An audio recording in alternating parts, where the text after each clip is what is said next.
Good day and welcome to another presentation of what's happening today, presented to you by Rapido News Network.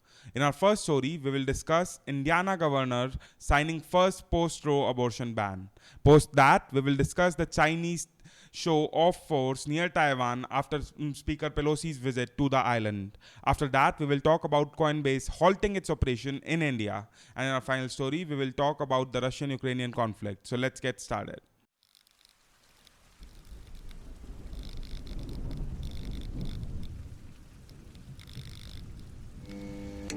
In our first story, Indiana lawmakers passed and the governor signed a near total ban on abortion on Friday, overcoming division among Republicans and protests from Democrats to become the first state to draw up and approve sweeping new limits on the procedure since Roe v. Wade was struck down in June.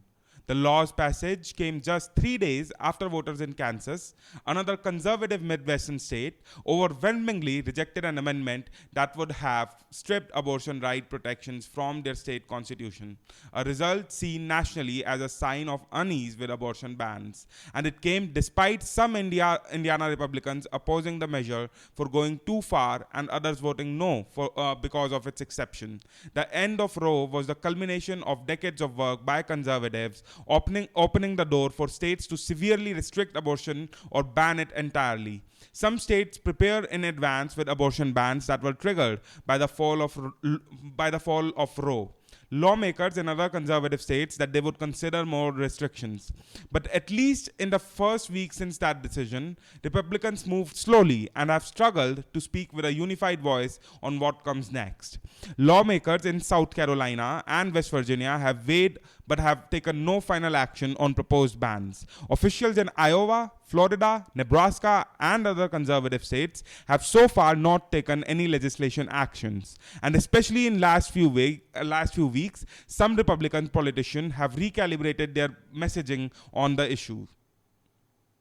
Now, in our next story, China continued on Saturday to project its ire at House Speaker Nancy Pelosi's recent visit to Taiwan, with its third straight day of military drills that have encroached ever closer to the island and raised concern about a potential conflict. The Taiwanese Defense Ministry said on Saturday that several batches of Chinese military aircraft and warships had been detected around the Taiwan Strait, with some crossing the informal median line that divides the island from the mainland China. They appeared to be engaged in an exercise simulating an attack on the main island of Taiwan, the ministry said. Already, China's show of force, which is expected to run through Sunday, has threatened territory that Taiwan considers its own more directly than any other previous exercises ever had. China has launched at least 11 missiles into the waters to the north, south, and east of Taiwan, including at least one that flew over the island, though Taiwan said it was a high altitude that constituted no threat. On Friday, it also deployed fighter jets, bombers, destroyers, drones, and escort ships to water near the island. Several of the zones of the Chinese military designated for this week's exercise are closer to the island than areas announced during the Taiwan Strait crisis in the mid-1990s, which also involved China firing missiles around Taiwan. Now, in our next story, Brian Armstrong, the chief executive of Coinbase, traveled across the world to make an announcement in early April. Coinbase was bringing crypto to India. In an auditorium in Bangalore, Mr. Armstrong, wearing a type of loosely buttoned shirt popular in India, said that Coinbase is planning to set up a hub of 1,000 employees here by the end of 2022. The company was investing in an Indian startups and allowing local customers to buy and sell digital currencies on its exchange. For Coinbase, it was a chance to transform finance in a country of more than 1 billion people and lure new customers from across Asia. But that week, Coinbase got some bad news. A government-backed group issued a statement suggesting that the company would be unable to use a crucial payment platform, a system that was supposed to allow Coinbase customers to convert their rupees into virtual currencies like Bitcoin and Ether. Not long after its grand opening, Coinbase halted much of its trading services in India. Coinbase rose to prominence as one of the first major crypto companies, a gateway to the chaotic world of digital assets for immature investors.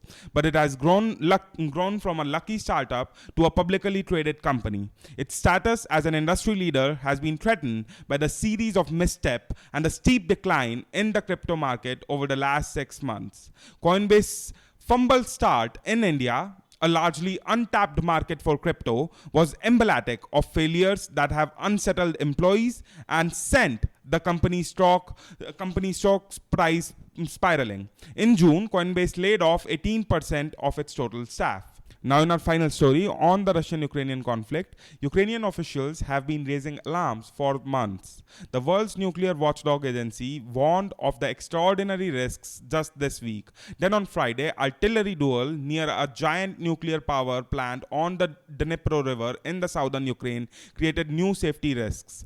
Explosion in and around the Zaporizhzhia nuclear plant complex at about 2:30 p.m. destroyed electrical transmission lines and posed risk of damaging the plant, forcing engineers to alter the operations of one of its 6 reactors by reducing power.